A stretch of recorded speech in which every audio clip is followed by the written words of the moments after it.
आज देवउठनी एकादशी है। ऐसी कोई माता नहीं होगी जो अपने घर में तुलसी जी का पूजन नहीं करे।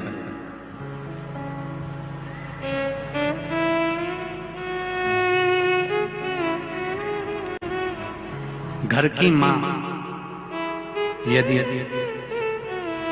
आज देवउठनी एकादशी के दिन लाल वस्त्र बैकुंठ, वैसे तो पचवीगन का महत्व बताया गया है स्कंद पुराण में, जो 5 दिन पीछे के होते हैं। आंवला नवमी से जो क्रम पचवीगन का चालू होता है पूर्णिमा तक, बैकुंठ चतुर्दशी के क्रम तक, उसका जो महत्व, इन 5 दिनों की महत्वता वैसे स्कंद पुराण में कही गई है, पर आप समझें उसको।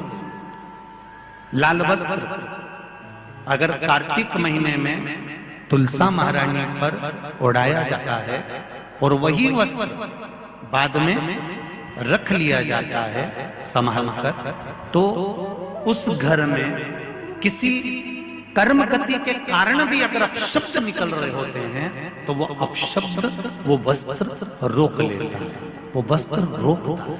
कौन सा वस्त्र? लाल वस्त्र, पीला वस्त्र। इन 5 दिन में अगर तुलसा महारानी को चढ़ाया जाता है और उसको रखा जाता है, तो जिस नारी के गर्भ से संतान नहीं भी हो रही होती है, उसके कक्ष में अगर वो वस्त्र कुछ दिन तक रखा रहता है तो ये निश्चित आती है कि गर्भ ठहरता जरूर है। ये पीले वस्त्र की और लाल वस्त्र की महत्वता कार्तिक महीने में। अब कई माताएं कहती हैं कि हमारे पास में लाल वस्त्र नहीं है, हमारे पास में इतना नहीं है, तो लाल कलर का लच्छा भी तो आता है, नाड़ा। बोलो आता है कि नहीं आता? लाल, तुम्हारे घर में सिलाई करने का लाल कलर का धागा तो होगा, होगा ना कि नहीं होगा? लाल कलर का लच्छा तो होगा, नहीं होगा सफेद कलर का धागा तो होगा, उसको कंकु में लाल कर दो। पर उस वस्त्र की महत्वता को हम समझें। जैसे बांस की पिटारी में, ये तो तुम लोगों की परिभाषा है, आजकल की माताएं तो सुहाग का सामान प्लास्टिक की टोकरी में रख कर देती है, पर हमारे यहाँ नहीं लिखा कि प्लास्टिक की डलिया में सुहाग की सामग्री दो। हमारे यहाँ कहा कि जो वंश बढ़ावे, जो वंशकार होते हैं ना, बांस बनाने वाले होते हैं, वंशकार होते हैं, इनको तो तुम्हें रोज धन्यवाद देना चाहिए। जो बांस का टोकरी बनाते हैं, सुपड़ा बनाते हैं, बांस का सामान बनाते हैं। आज भी विवाह में हमारे यहाँ मंडप भी बांस का होता है, सुपड़ा भी बांस का, डलिया भी बांस की। सबसे पहले खलमट्टी अगर आती है, शादी के ब्याह में सबसे पहले मिट्टी आती है तो बांस की टोकरी में आती है। एक नियम है। क्यों?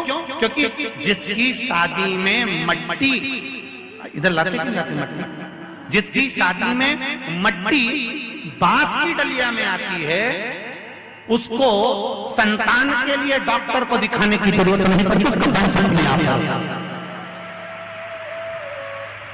जिसकी शादी की शुरुआत प्लास्टिक की डलिया से होती है, फिर उसको टेस्ट भी करवाना ही पड़ता है।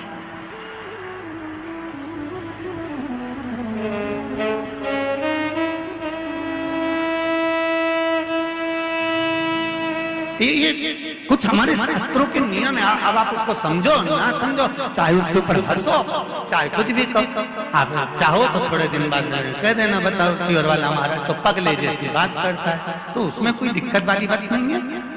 पगले का अवार्ड हमको ही मिलने वाला है, उसमें कोई दिक्कत वाली बात नहीं। पर उसको समझो कि हमारे सनातन धर्म में ये वंशकार, बांस का सामान बनाने वाले, बांस की डलिया बनाने वाले, बांस का सुपड़ा बनाने वाले, सबसे पहले ये वंशकार हुए, फिर खवास नाई ये हुए, फिर चर्मकार हुए, जूता चप्पल बनाने वाले, फिर अन्य जितने जितने हमारे यहाँ, इनको लोग कहते हैं कि इनको हमारे यहाँ से हटा दिया, ऊंची जाति वालों ने इनको पीछे हटा दिया। कोई इनको पीछे हटाने वाला नहीं है, केवल तुम्हारी बुद्धि से लोग तुमको भ्रष्ट कर रहे हैं कि हमको नीचा दिखा रहे हैं, हमको ऊंचा दिखा रहा है। किसी जात में, किसी समाज में ये नहीं कहा गया कि इनको नीचा दिखाना। प्रत्येक समाज में, चाहे ब्राह्मण के घर की शादी हो, चाहे क्षत्रिय के घर की शादी हो, चाहे वैश्य के घर की शादी हो, सबसे पहले वंशकार की डलिया आती है। वंशकार आता है। सबसे पहले हमारे यहाँ अगर पादुका बनाई जाती है तो सबसे पहले चर्मकार आता है, सबसे पहले हमारे यहाँ खवास आता है। पहले इनको लाकर बिठाया जाता है। पहले संबंध भी सेठ खुद नहीं जाता था करने के लिए, खवास जाता था, वंशकार जाता था, ये जाते थे, संबंध पक्का कर कर आते थे और शादी हो जाती थी। ना लड़का देखता ना लड़की देखती। ये सब बाद में चालू हुआ।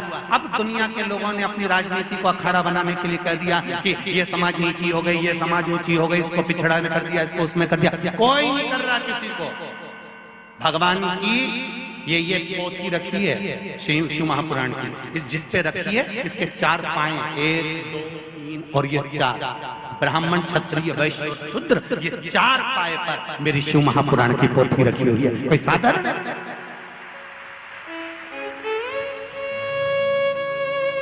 एक पाया भी अगर इसमें से हट गया तो 3 पाए में से पोथी नीचे गिर जाएगी। उसी तरह हमारे यहाँ का ये धर्म बनाया, ये सनातन धर्म जो बनाया है, ये वर्ण का जो आनंद बनाया है, ये कोई साधारण नहीं है। ये सब एक है, एक है। ब्राह्मण हो, क्षत्रिय हो, वैश्य हो, शूद्र हो, सब एक। ये विभाजन तो आज के लोगों ने कर दिया।